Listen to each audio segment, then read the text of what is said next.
Hey y'all, what's up? Welcome back to your favorite podcast. I'm your host, Shelby McFarland, the marketing broker. You're going to see my little girl in the back here if you're watching this on YouTube or social media. Say what up, girl. Today, let's dive into the wonderful subject of meta ads. You guys, I used to not ever think that ads were the way to go on social media. And I'm going to let you know why I thought that back in the day. It was hard to run the ads. It was hard to understand the budgets. It was hard to understand demographics. It was a very confusing platform back then. And I didn't educate myself well enough as a younger digital marketer.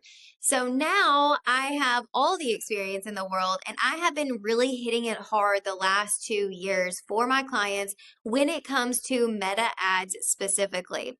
Meta ads are Facebook, Instagram. You can also do ads on YouTube and Google and all the things as well. But really, what I focus on for my clients are meta ads because our ROI is so good, you guys. It is so good.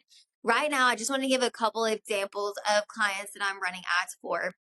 I just started running ads for a roofing company. She gives me $1,000 every month to put towards ad budget itself. And within the first month, we have doubled her views to her website. One of the 3 ads that I have ran actually got 126,000 views.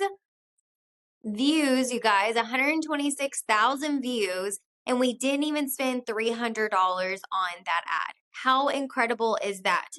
That is the power of meta ads and why you should be taking advantage of it if you don't do it.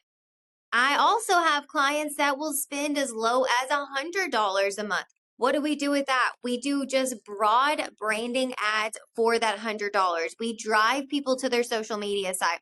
We drive people to Facebook. We drive people to websites or calls, whichever it is, that we just have one ad running for $100. Please stop. We only have one ad running for $100 versus doing multiple ads. So the lower your budget is for meta ads, I recommend the fewer amount of ads that you are running. One time I did an audit for a client, well, she's not a client. She was going to be a client. I did an audit for her. I checked out all the ads that this other company was running for her, and they were only spending like small increments of money on ads. They had over 25 ads running at one time with a very small budget per ad. What do you think about that? After I just told you we have $100 to spend every month, we want one ad. We have 1,000, we're doing 3 ads.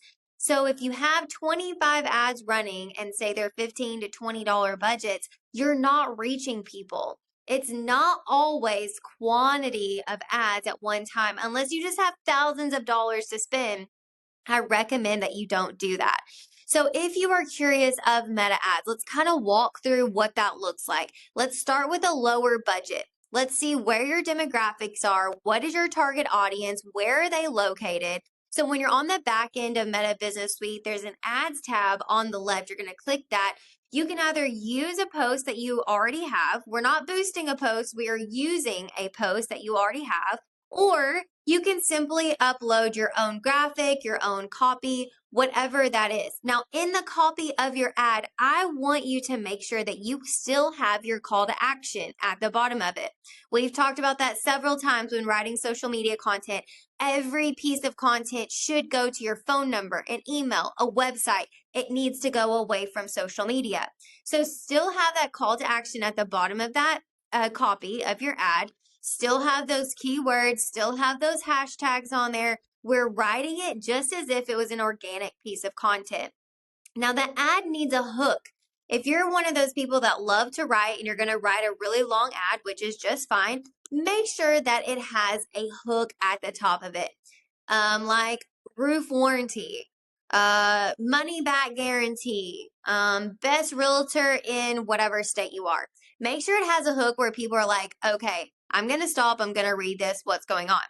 But we need to make sure that everything we're doing is actually appealing to different types of people. Let me tell you what that means. Our attention spans are so small. if I am scrolling my Facebook and I see a long ad, I'm going to probably quick read like the first paragraph or so. Okay, a quick read. Then I look at the graphic. Is the graphic good? Does it have information on it? And then I'm scrolling or I'm visiting the website. If it's a video, I need the video to have captions because I never have my phone on loud. I don't really like to listen to videos or people talk on videos, ironically, as I'm talking on a video right now. And so I want to be able to read the captions on the video, but the movement will capture my attention a lot faster than what just a stagnant graphic's going to do. So we want to make sure if we do have a video that whatever the words are in the video is scripted and also or captioned and also in the copy of that ad. So now that we have the ad set up, I want you to go to your demographics. What's the location? Are you doing a brand awareness? If that's the case and you're a service-based industry, where are your clients at? Where are your customers at? What does that location look like? I would say your town plus about 50 miles, 100 miles, or whatever. Then we can get into even more specific. Is it men, women? What's the age group? Depending on what kind of ad or what kind of business you are, it depends on if you can do men, women, or age. I know the insurance and the real estate and the mortgage business, anything that has to do with housing, you cannot do any demographics specifically like that. So you just have to click a little toggle for that specifically. That's so that way we're not discriminating. It's a new thing. Well, a few years old, but then after that, you can even get even more specific. So when I'm doing ads for the marketing broker, if I have like a webinar I want to push out there, if I have a podcast I want to push out there, on mine, I will actually put in there Facebook page admins. So it is only being shown to people that are admins of a Facebook business page. Because hello, those are the people I want to reach, right? Those are the people I want to do business with. They already have a business. They have a business page. So those are the specific type of people that I want. The things that we don't want to narrow down too much when it comes to like geofencing or like doing these ads, we don't want to do things that's like income level over $250,000 a year.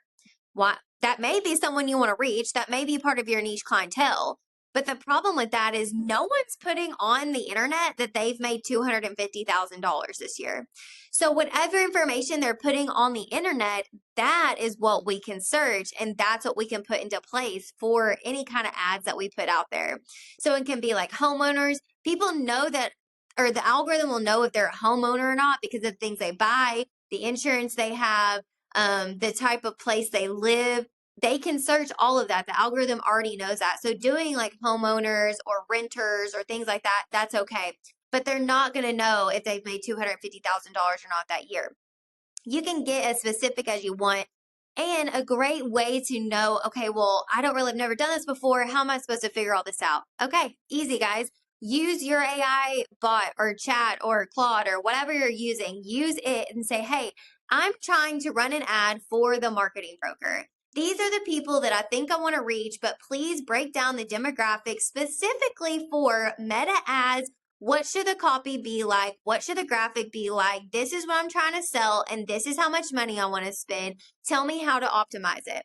So then take whatever that they give you and plug that in according to what you believe. We're not just going to take it, copy and paste. We're going to read through everything. We're going to make it ourselves. We're going to make it our voice.